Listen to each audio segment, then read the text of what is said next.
Welcome to Golf and the Good Life, your guide to golf travel across the pond.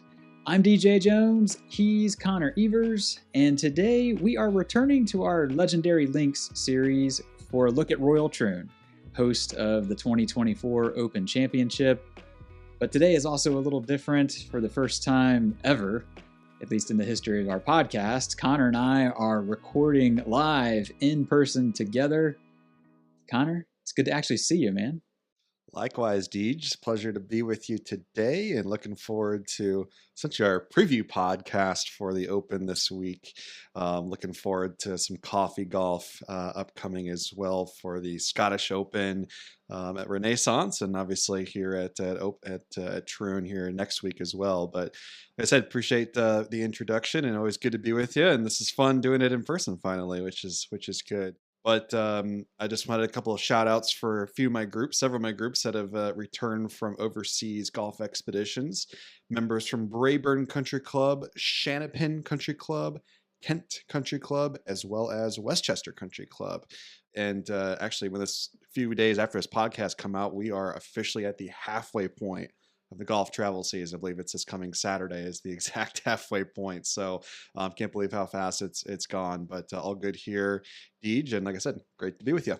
Yeah, absolutely. Well, it's been great. Obviously seeing all the field reports coming in from our members. I mean, the trips that you just named, I mean, that's just a handful of the many that have been over since our last episode. And we've been receiving quite a few from Royal Troon, which has been neat. We've had a lot of, groups that have played it in advance of the tournament, and obviously, more that are set to do it afterwards. But it's been great seeing the pictures of our groups with the grandstands up and everything there. But today, like I said, we're talking Royal Troon for very good reason. With the Open coming up here in a few days, it's going to be their 10th Open Championship.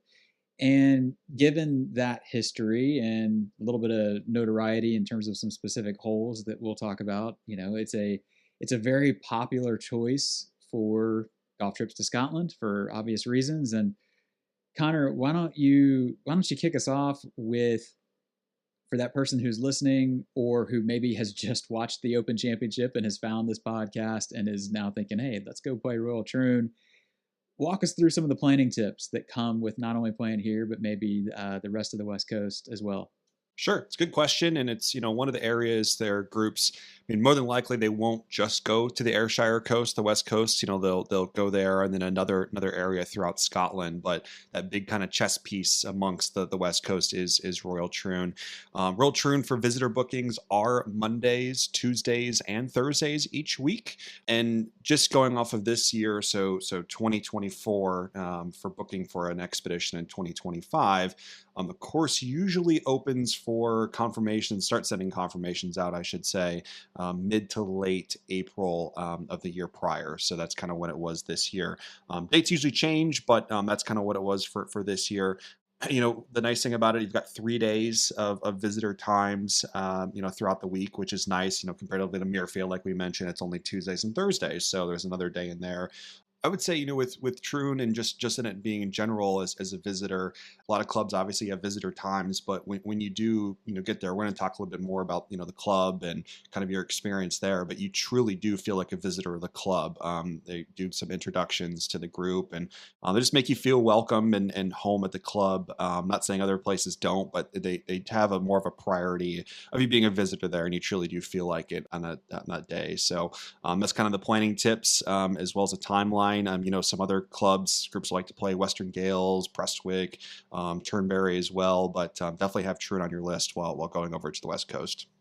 Yeah, absolutely. And it's cool what you said about the welcome that you receive, so often. And, sometimes some clubs may have maybe a touch of a reputation that's less than welcoming. And you could very easily see how a club of Royal Troon's stature maybe would go that route, but they don't, and really it's kind of indicative of, I feel like, this region as a whole, because Prestwick and Western Gales, all, that trio kind of all right in a run there.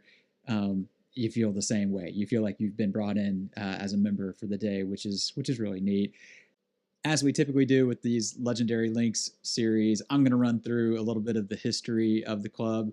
Troon dates all the way back to 1878, and the course was originally designed sort of by a trio of people: George Strath and Charlie Hunter and Willie Fernie.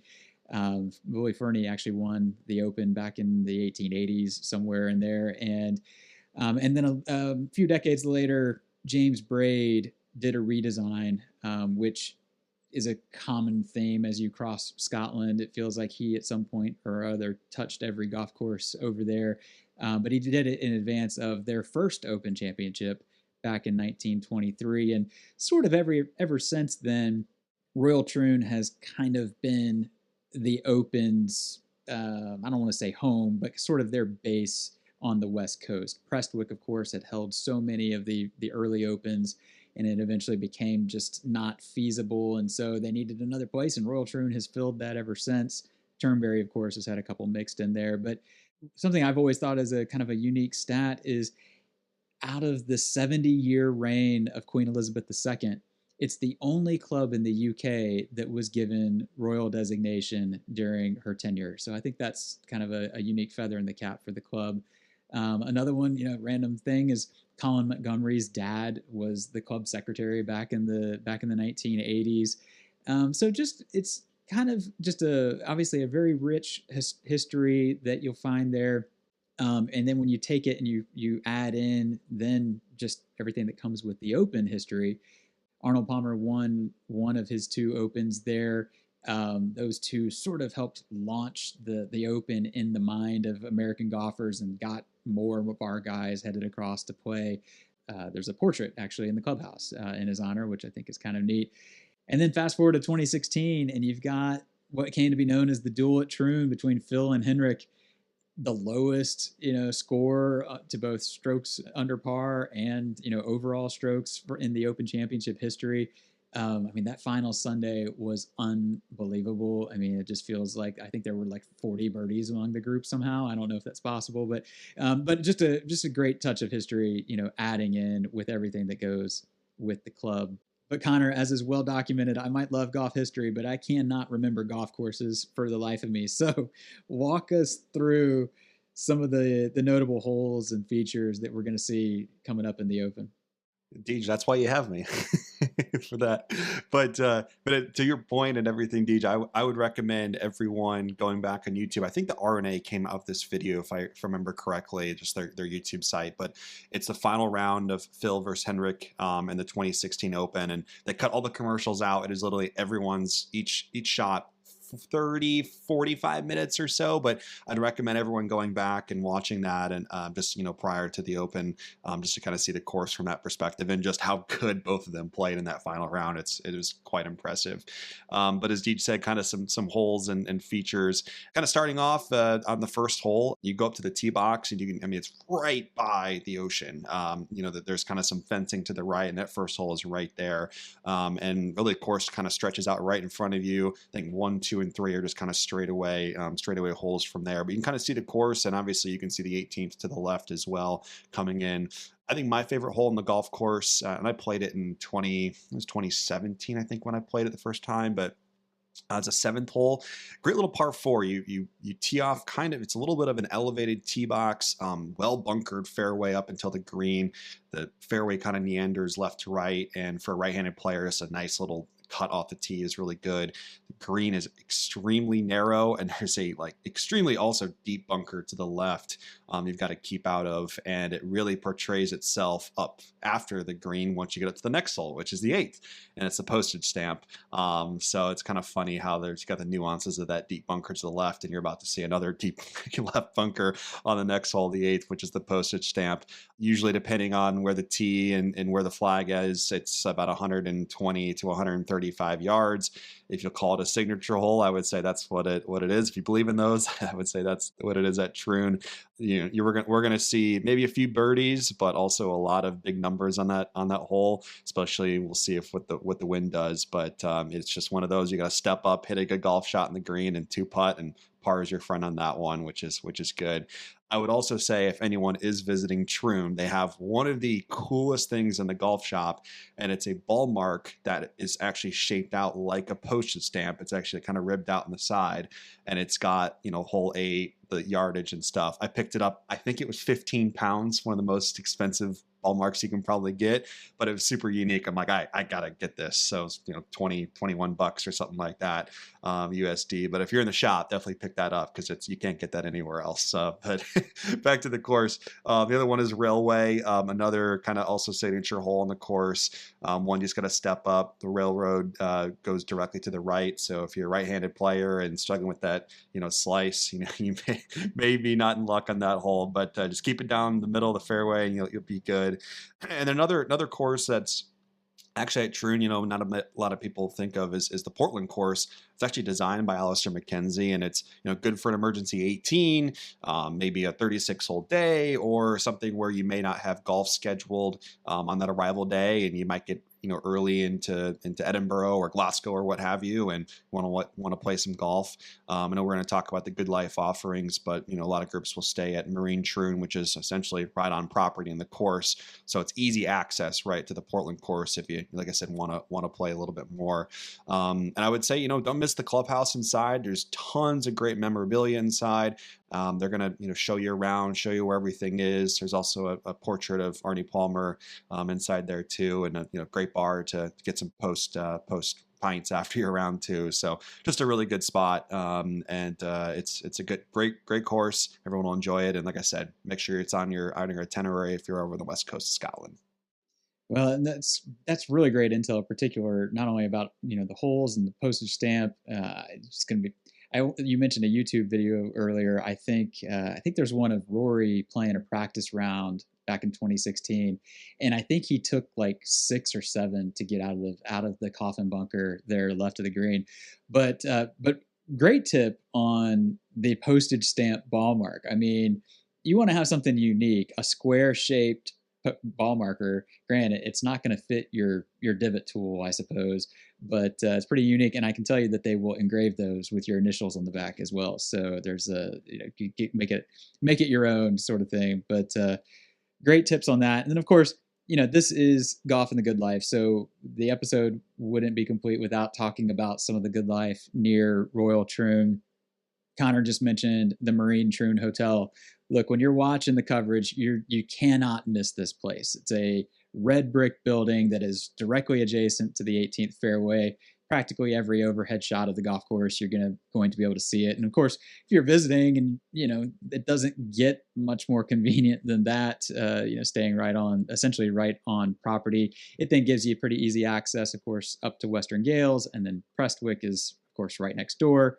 And then Turnberry, you're 45 minutes or so from there. So that one's a little further afield, but great. They had a great renovation back when the hotel joined the Marine and Lawn family of hotels, which if you've been to St. Andrews, and of course we've talked about it, the Rusacks there in St. Andrews, same parent company. So similar feel and theme to the hotels. And then of course, yes, Turnberry is further south. Great Golf and the Good Life there, of course, that's kind of speaks for itself. Loch Green House is sort of right around the corner from the entrance at Royal Troon. So you've got several great options from a accommodation standpoint. But for me, it's all about the food. And when you're in Scotland, you want to enjoy great seafood, and Scott's is the place to do it. It's up in the actual town of Troon, and it's located like right on their basically right on their marina. I think it's called a yacht haven, I think is what they call it, but it's essentially at the Troon Marina, and great view, awesome place to take in the sunset. The langoustines, if they're on the menu, you should get them. Another personal favorite happens to be the Lido. I believe there's a Lido in Troon, but the one that I have been to and have always enjoyed is down in Prestwick. You're only talking a couple miles from Royal Troon. Awesome food, just a little bit of everything on the menu. I had some pasta that was amazing, and it was like the perfect post-round meal. I think they do wood fire pizzas as well. But the biggie that you cannot miss if you're coming to Royal Troon, and really just the West Coast in general, and if you care at all about golf history, you've got to go to the Red Lion. It's a pub that's basically directly adjacent, well, it's right around the corner, I should say, from the entrance to Prestwick. So you're only a couple miles from Troon.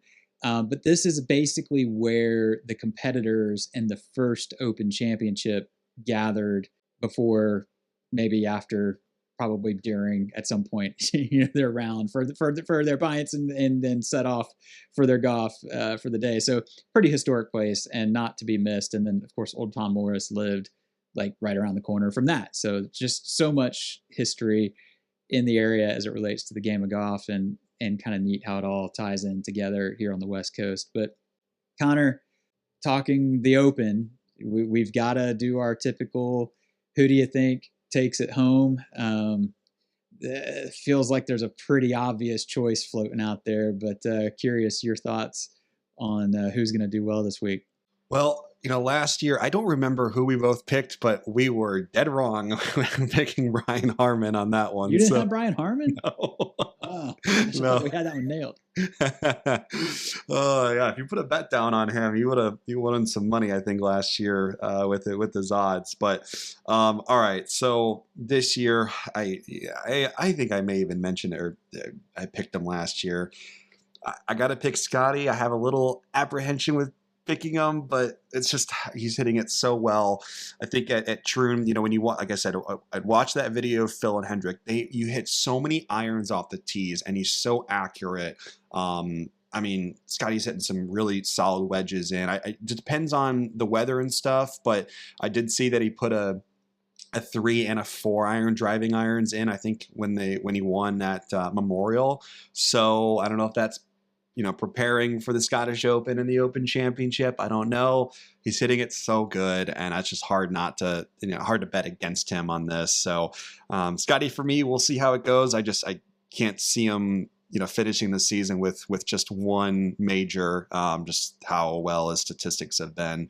But we will see. What about you, Deej? Who you got? Well, it's you. The first thing I did was I pulled up, okay, who did well at the last Open at Royal Troon, and then of course who played well in the U.S. Open and so forth, and then but when you look at the past champions at Royal Troon, it is a mixed bag in that you've got Tom Watson and Arnold Palmer on one hand, and then with no disrespect, you've got Todd Hamilton and Mark Calcavecchia and Justin Leonard on the other. Again, no disrespect.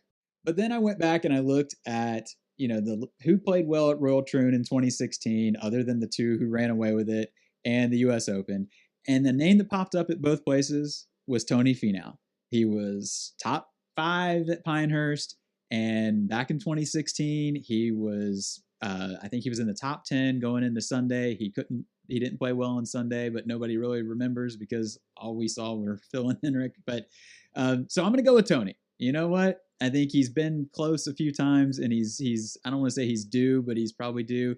My heart really wants it to actually be Rory, but I just don't. I unfortunately, I think Pinehurst really kind of put that to bed. So Tony it is for me, but most of all, I think the biggest thing that I'm looking forward to is just seeing our friends overseas. It's always great. Anytime you've played somewhere that is on television, it's fantastic. And when the Open does a really good job of jumping around to, going to the various pubs and so forth. And they do these little asides with, I can't remember who narrates them. It's like Harry Connick Jr. or somebody like that.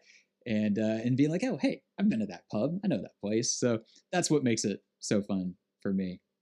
Yeah, I agree. And kind of closing it out. I mean, I agree with you. Like just watching broadcast, they do a really good job. I'm sure they're going to have, I think, NBC does it, right? Is that NBC? Yeah, I think so. I think they'll do a really good job with like going into maybe Glasgow and showing the local towns. They just do a really good job at it. And it's exciting, and it kind of puts another emphasis on links golf kind of in the midst of the summer, and just looking forward to a lot of times we after the Open we get a lot of inquiries for golf trips for the following year, just because the production is usually fairly good, and just kind of see it from that perspective. So looking forward to talking with more groups about overseas golf travel, post Open as well. So all good, DJ. Appreciate the time, and looking forward to watching the Open at Troon. No, that's a great point. That nothing sparks people hitting our website and the phone calls coming in more than the Open Championship, and especially an Open Championship in Scotland. And, as far as I know, Royal Troon still has a little availability for 2025, but those tee times, they are going to be gone in a hurry once the Open either gets underway or is over. So if you're thinking about it, well, it's probably time to get moving. And to that end, we have included some guides that might be helpful to that cause in the show notes, as well as our complete guide to Royal Troon there in the show notes if you need to go back and have a look. And of course, as always, if you've got any questions, DM us on social media or shoot us an email, golf@haversham.com. But otherwise, thank you for tuning in. We'll be back again in a couple weeks with another episode. But until then, we wish you plenty of golf at its finest and life at its best.